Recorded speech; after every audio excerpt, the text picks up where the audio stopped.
Gamma square into ES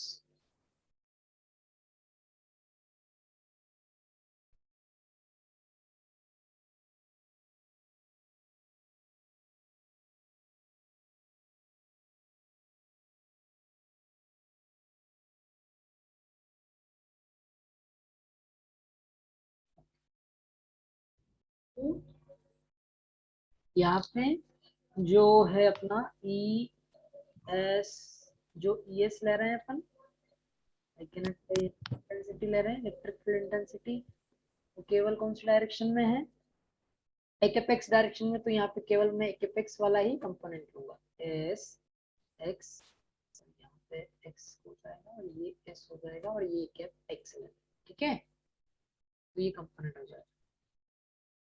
now अब ये ES component अभी अपने पास पड़ा हुआ है और ये वाला भी पड़ा हुआ है। दोनों की वैल्यू को इस इक्वेशन में अपन पुट कर दें, ठीक है। पुट करो, देखो पुट करने पे क्या पता चलता है, del square E S X X is equal to gamma square E S X X, ठीक है। ओके, तो ये दोनों आ गया। हेलो, आवाज आ रही है ना मेरी?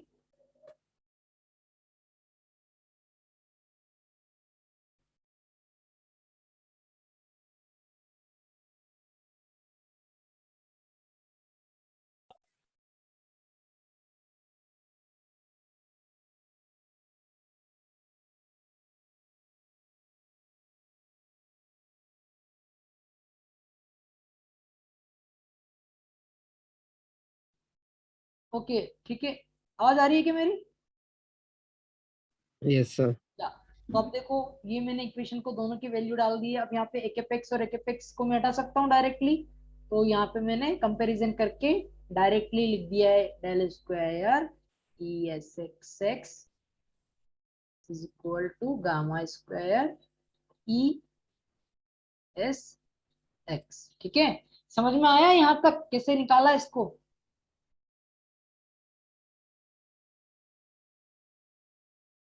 ओके, अब देखो, डेल स्क्वायर जो रहता है लाप्लाशियन ऑपरेटर अपने सबने पढ़ा है किसी भी। यहाँ देखो, ये ई एस एक्स जो है केवल मैग्नीट्यूड है ना, ध्यान रखना आपको, डायरेक्शन अपनों ने ले लिए एक्स डायरेक्शन, तो केवल मैग्नीट्यूड है। तो अपन इसको डायरेक्टली लिख सकते हैं, याद है ना। डायरेक्टली कैसे लिखेंगे इन, अब यहाँ पे जो कोऑर्डिनेट सिस्टम यूज कर रहे हैं, कौन सा कोऑर्डिनेट सिस्टम है जल्दी बताओ, कौन बताएगा? पारस आप बताइए। क्या सर? हाँ, कौन सा कोऑर्डिनेट सिस्टम यूज कर रहे हैं इसमें? सर ये सर कार्टेशियन है सर, अगर आर को ना मिलाया जाए। Yes yes yes, Cartesian coordinate system use कर रहे हैं। तो कार्टेशियन कोऑर्डिनेट सिस्टम में जो अपन लाप्लाशियन ऑपरेटर को लिखते हैं वो कैसे लिखते हैं, del square E S X upon del square X, sorry यहाँ पे एक्चुअली एक्स यहाँ पे आएगा, ठीक है। This is your square now, plus del square E X, याद है ना कि भूल गए? Yes sir, yes sir. Yes, याद भी होना del Y square. Del Y square, okay. यहाँ पे ये नहीं है, के बाद प्लस क्या बचा रह गया, del square E S yes Z. Z upon del Z square. Del Z square. अब मुझे बताओ कौन कौन सी टर्म जीरो हो जानी चाहिए यहाँ पे? सर वाई और जेड। सोच समझ के बताना ना, जेड का तो फंक्शन है। देखो तुम्हारी वेव जो है फंक्शन है किसका, जेड का, दिख रही है? जेड का फंक्शन दिख रही है ना। अच्छा सर। तो क्या यहाँ पे जेड जेड में वेरिएशन नहीं है क्या? किस किस में वेरिएशन है ये देखो, एक तो जेड में और टी में। तो दो, एक तो टी तो अपन लेना नहीं है क्योंकि फेजर फॉर्म यूज कर रहे हैं, तो ओनली जेड फॉर्म लेना है, यानी कि जेड में ही वेरिएशन है। अब उस वेरिएशन को देखते हुए आपको डिफरेंशियल इक्वेशन को सोल्व करना है, ठीक है। तो ये डिफरेंशियल इक्वेशन में बताओ कौन कौन सी टर्म जीरो हो जानी चाहिए? जल्दी बताओ। सर वाई हो जाएगा। एक तो वाई हो जाएगा, बिल्कुल सही बोला। एक तो वाई हो जाएगा क्योंकि वेरिएशन वाई में है ही नहीं इलेक्ट्रिक फील्ड का इन टर्म्स ऑफ, ठीक है। और दूसरा कौन सा हो जाएगा? ये एक्स वाला। यस, एक्स वाला। आप ये मत देखो कि यहाँ पे ये केवल डायरेक्शन को शो करता है, ध्यान रखना। यहाँ पे इसको देख के कंफ्यूज नहीं होना आपको, ओके। हमेशा ये ध्यान रखना कि आपकी जो इलेक्ट्रिक फील्ड है, जो इलेक्ट्रिक फील्ड है, ये तो केवल डायरेक्शन को शो कर रही है, ओनली डायरेक्शन को। तो डायरेक्शन को शो करती है तो उसमें वेरिएशन थोड़ी है, वेरिएशन तो ओनली जेड डायरेक्शन में है। That's why we are putting like this, okay. तो ये आपको याद रखना है कि अगर इन केस अगर ऐसा होता, इलेक्ट्रिक फील्ड आपकी ऐसी होती, ये डायरेक्शन ऐसा रहता, डायरेक्शन ऐसा रहता और ये फंक्शन होता जेड और वाई का भी होता, तब क्या करते आप? इन दोनों टर्म को लेते, इसको भी ले लेते और इसको भी ले लेते, क्योंकि आप जो वेरिएशन है किस किस किस में, एक तो जेड में और वाई में। That's why we are taking Y और जेड। और क्योंकि अभी यहाँ पे केवल जेड में वेरिएशन है, that's why we are both putting as a zero. समझ में आ गया? Yes sir. यस। तो ओनली ये क्वांटिटी आपको कंसिडर करना है। अब इस क्वांटिटी को ले लो, फटाक से ले लो, जल्दी से। ले लिया तो ये क्या हो जाएगा? डेल स्क्वायर की जगह मैं डायरेक्टली पुट कर रहा हूँ, ठीक है। यहाँ पे क्या हो जाएगा? ये क्वांटिटी पुट कर रहा हूँ डायरेक्टली, है ना।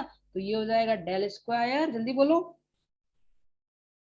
Del square S yes Z.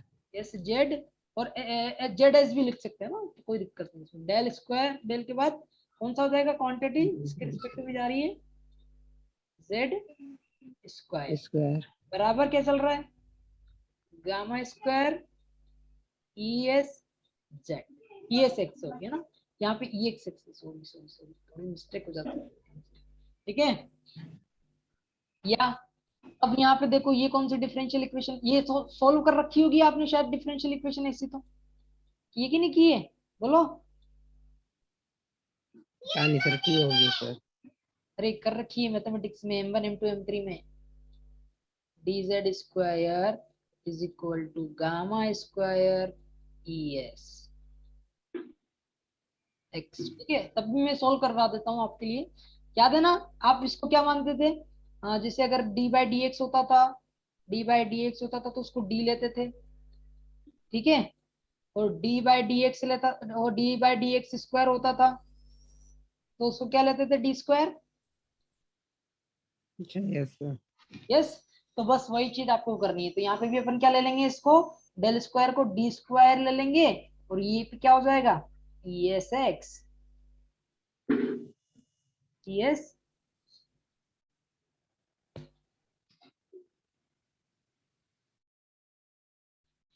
E S X बराबर gamma square E S X, ठीक है। यह ध्यान रखना है, यहाँ पे जेड का फंक्शन है, किसका? जेड का फंक्शन है, तो ध्यान रखना है जेड में ही आएगा, स्लो भी आएगा सॉल्यूशन जो बनेगा, ठीक है। अब यहाँ पे इसको थोड़ा सोल्व करो। डेल स्क्वायर, ये हो जाएगा D square minus gamma square, और अंदर से कांस्टेंट ले लो, ये क्या कॉमन ले लो, ई एस एक्स कॉमन ले सकता हूँ ना, बराबर के इधर लाके, ऐसा किया भी होगा यस आपने। सर। यस। अब याद है आपको, इसके क्या देखते थे? रूट देखते थे, फैक्टर, इसके फैक्टर देखते थे, पता है ना। Yes sir. तो इसको फैक्टर निकालो तो फैक्टर क्या निकलेगा? Del square minus gamma square is equal to zero. Yes. तो इसको यहाँ पे एक्चुअली डी स्क्वायर की जगह एम ले लेते थे कई बार, है ना, एम ले लेते थे। तो यहाँ पे मैं डायरेक्ट वही ले रहा हूँ, एम ले रहा हूँ, है ना, आपके कन्वीनियंस के लिए। तो ये एम हो जाता था। उसके बाद क्या करते थे? M square is equal to gamma square करते थे, और गामा स्क्वायर के रूट निकालते थे। तो एम के जो रूट आएंगे वो कौन कौन से आएंगे? Plus minus gamma. Yes. Yes sir. अगर प्लस माइनस गामा, अब यहाँ पे देखो, जो भी ये अपन अभी क्वांटिटी को नहीं ले रहे, तो डायरेक्ट अगर गामा इसके दो रूट आए, एक तो प्लस आया, प्लस गामा आया, और दूसरा कौन सा आया? माइनस गामा आया, है ना। तो ये दो रूट्स आए, तो दो रूट्स के लिए जो इक्वेशन का जो सॉल्यूशन होता था, उस सॉल्यूशन को कैसे लिखते थे? जैसे ई एस वाई, यहाँ पे पहले वाई होता था तो वाई की जगह यहाँ पे क्या है? ई एस वाई है, तो ई एस वाई की जगह अपन ई एस वाई लिखेंगे, सॉरी ई एस एक्स लिखेंगे। और जो फंक्शन है, किसका फंक्शन है? ये देखो जेड का फंक्शन है ना, पूरा जेड का फंक्शन चल रहा है, तो that's why we are taking Z function is equal to, इसका जो सॉल्यूशन होता है वो कांस्टेंट लेते थे ई, और एल्जेब्रिक सम कर देते ई की पावर गामा इंटू जेड का प्लस बी, यस और नो, ई की power minus gamma into Z. याद आ रहा है सॉल्यूशन? यहाँ पे ये m के यस बराबर होता था, है ना, ये m के बराबर होता था M Z B M Z m1 Z m2 Z. ये ऐसे लिखते थे m1 is equal to gamma और m2 is equal to minus of gamma. ठीक है, और उसको फिर ऐसे लिख देते थे। मैं थोड़ा सिर्फ बता रहा हूँ आपकी सिंप्लिसिटी के लिए, e की power m1 Z plus b बराबर e की पावर माइनस m2 जेड। याद आ गया? ठीक है, यस ये सर। क्वांटिटी आप लिखते थे। तो this is the solution of this differential equation actually. ठीक है, तो ये डिफरेंशियल इक्वेशन का सॉल्यूशन अपने निकाल दिया है। अब देखो, इसको थोड़ा सा सोल्व करना है अपनों को। ठीक है, तो this is the solution of your electric field. तो अभी अपन यहाँ तक पहुंच चुके, कहाँ तक पहुंच चुके हैं? एक स्टेप अहेड है, बस थोड़ा सा और आगे चलना है, उसके बाद अपना आंसर आ जाएगा। अब देखो, अपनों ने जो टर्म यूज की है, अपनों को ये लेकर आना है। क्या लेकर आना है? E X Z comma T बराबर E naught cos omega T minus beta Z एक एपेक्स। ये लाना है ना, एक एपेक्स बोलो। Yes sir. ये लेकर आना है। इससे ये क्वांटिटी अब कैसे लेकर आएंगे? तो इसको थोड़ा सोल्व करना पड़ेगा। ठीक है, तो अब यहाँ पे देखो, ये कौन सी वेव है, जल्दी बताओ, ये कौन सी वेव है? Instantaneous sir. अरे इंस्टेंटेनियस तो मुझे पता है, ये इंस्टेंटेनियस वेव का फॉर्म है, लेकिन मैं बता रहा हूँ ये कौन सी फॉर्म है, फॉरवर्ड वेव है कि बैकवर्ड वेव है? ये सर फॉरवर्ड है। This is the forward wave. अब मुझे यहाँ पे बताओ, ये दो क्वांटिटी मैंने पहले भी बताया था आपको, इन दोनों क्वांटिटी में फॉरवर्ड कौन सी और बैकवर्ड कौन सी? सर फर्स्ट वाली बैकवर्ड है। हाँ, फर्स्ट वाली बैकवर्ड है और सेकंड वाली फॉरवर्ड है। ठीक है, फॉरवर्ड। तो अपन को क्या कंसिडर करना है? केवल फॉरवर्ड वेव को। तो फॉरवर्ड वेव को कंसिडर करेंगे तो ई एस एक्स बराबर कितना हो जाना चाहिए? E S X is equal to, ये फंक्शन है जेड का, बराबर बी की power minus gamma Z. Yes, yes sir. Yes, चलो ठीक है, यहाँ तक आगे। अब बी को मैं रिप्लेस कर रहा हूँ ई नोट से। ठीक है, बी को मैं कांस्टेंट, क्योंकि ये बी भी कांस्टेंट है और ई नोट भी कांस्टेंट है, इसलिए मैं यहाँ पे ई नोट से रिप्लेस कर रहा हूँ। ठीक है, क्योंकि देखो इसका जो डायमेंशन होता है, यूनिट होती है, वो वोल्ट पर मीटर होती है। इसीलिए, क्योंकि ई की पावर माइनस गामा जेड की तो कोई यूनिट नहीं है, क्योंकि ये तो कुछ नहीं, कुछ फेज देता है, दैट्स ऑल। इसके अलावा कुछ नहीं है, कुछ कांस्टेंट वैल्यू आएगी। पर बी की तो कुछ ना कुछ यूनिट होनी चाहिए, वो वोल्ट पर मीटर में रहती है, इसलिए मैं डायरेक्टली यहाँ पे ई नोट के बराबर लिख रहा हूँ। ठीक है, तो यहाँ पे E S X is equal to Z बराबर बीटा, बीटा की जगह ई नोट कर रहा हूँ ना, ई नोट ई की power minus gamma Z. Now यहाँ तक अपनों ने सोल्व कर लिया है। अब यहाँ तक सोल्व करने के बाद गामा बराबर क्या होता है? Gamma is equal to alpha plus J beta. पहले ही ड्राइव कर चुके हैं, बोलो किया है कि नहीं किया है? Yes sir. हाँ, ये प्रोपोगेशन कांस्टेंट है। क्या है? प्रोपोगेशन कांस्टेंट, जो किसके बराबर है? अल्फा और बीटा के। अब ये पुट करो यहाँ पे, क्या हो जाएगा? एस एक्स इंटू जेड बराबर ई नोट ई की power minus of alpha plus J beta into Z. अब मल्टीप्लीकेशन करो अंदर ही अंदर इसका, तो क्या हो जाएगा? ई नोट ई की power minus alpha Z minus J beta Z. ठीक है, अब देखो, अगर यहाँ पे वेव का अटेन्यूएशन, अभी यहाँ पे वेव का अटेन्यूएशन में कंसीडर कर रहा हूँ। ठीक है, तो ये जो वेव है ना, अपने बिना अटेन्यूएटेड की वेव ली है ना, कौन सी? सस्टेन ऑसिलेशन वाली ली है। तो अभी यहाँ पे अपना थोड़ा सा चेंजेस आ जाएगा। क्या हो जाएगा? जेड। अभी थोड़ा सा और मैं इसको सोल्व करता हूँ। तो ई नोट बराबर कितना हो जाएगा? अलग अलग करो दोनों को। ई नोट ई की power minus alpha Z, this is the attenuated factor actually. जैसे डाइलेक्ट्रिक, जैसे सी वाटर में जब वेव चलेगी ना, कोई भी कंडक्टिंग मीडियम में, तो ये ई की पावर अल्फा जेड पिक्चर में आएगा हमेशा। और क्या बचा रह गया? ई की power minus J beta Z. अब मुझे बताओ ये कौन सी फॉर्म है, कौन बताएगा? हेलो, यस सर, हाँ कौन सी फॉर्म है ये phasor form sir. Is the phasor form. Okay, तो फेजर फॉर्म को अपनों को कन्वर्ट करना है टाइम डोमेन फॉर्म में, इंस्टेंटेनियस फॉर्म में। तो इंस्टेंटेनियस फॉर्म में कन्वर्ट करने के लिए किसका फैक्टर का मल्टीप्लाई करते हैं, e की पावर j ओमेगा t का। Yes, yes sir. और उसका रियल पार्ट ले लेते हैं उसके बाद। ठीक है, याद है ना, शुरुआत में यस बता सर। दिया था।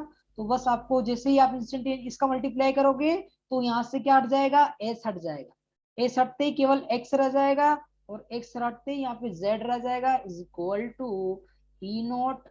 ई नोट को मैंने बाहर निकाल दिया as a real part, as a real quantity समझ के, ठीक है। और यहाँ पे लिख दिया रियल पार्ट, ऑपरेटर लगा दिया। ऑपरेटर लगाने के बाद ई की पावर माइनस अल्फा जेड, जो जो भी क्वांटिटीज अंदर है वो लिख दो अंदर, माइनस जे बीटा जेड, जे बीटा जेड, और ई की पावर जे ओमेगा टी। ठीक है, जे ओमेगा टी लगा दिया। अब इसको थोड़ा सोल्व करो, देखो यहाँ पे ई की पावर अल्फा जेड भी रियल क्वांटिटी है, बोलो है कि नहीं है? Yes sir. That's why we can outside ले सकता हूँ इसको मैं। Yes sir. तो ई नोट क्या हो जाएगा यहाँ पे, ई की पावर माइनस अल्फा जेड बाहर निकाल दिया, और अंदर क्या रह जाएगा, रियल पार्ट। और इन दोनों को ऐड कर लो, इन दोनों को ऐड करेंगे तो क्या बनेगा, ई की power J omega T minus J beta Z. Okay, अब इसको थोड़ा और सोल्व करो, ये X Z is equal to E note.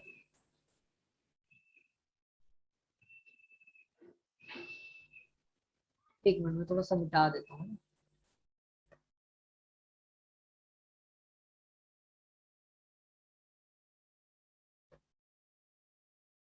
Now E naught E की पावर माइनस अल्फा जेड, तो ये रियल क्वांटिटी है, इसका रियल पार्ट लेंगे तो याद है ना क्या बनता है, जे कॉमन निकालो तो क्या बनेगा, ई की पावर, यहाँ पे लिख रहा हूँ डायरेक्टली में, ई की पावर अंदर रह जाएगा omega T minus beta Z. Yes और नो, इतना सा रह जाएगा। अब इसका यूलर आइडेंटिटी के थ्रू आप इसको सोल्व ओपन करोगे, ओपन करने के बाद रियल पार्ट लोगे तो क्या आ जाएगा, ओनली क्या बचेगा, कोस omega T minus beta Z, कोस omega T minus beta Z. ठीक है, तो मैं डायरेक्टली यहाँ पे इसकी जगह कोस omega T minus beta Z लिख रहा हूँ। क्लियर है? Yes sir. ठीक है, अब एक चीज और दिखा देता हूँ आपको, यहाँ पे एक्स है ना, इस एक्स का मतलब डायरेक्शन होता है। डायरेक्शन को यहाँ से जैसे मैंने मिटाऊंगा ना, तो एक यूनिट वेक्टर लग जाएगा, जैसे मैंने यहाँ से हटाया, और यहाँ पे क्या लग जाएगा, एक एक्स लग जाएगा। एक एपेक्स।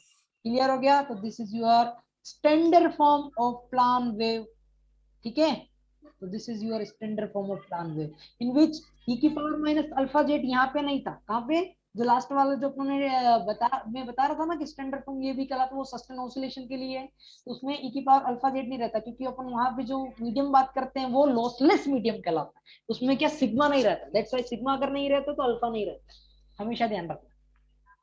ओके, अगर सिग्मा जीरो है, सिग्मा अगर जीरो है तो उसका अल्फा भी जीरो होता है, alpha zero directly. Sir class.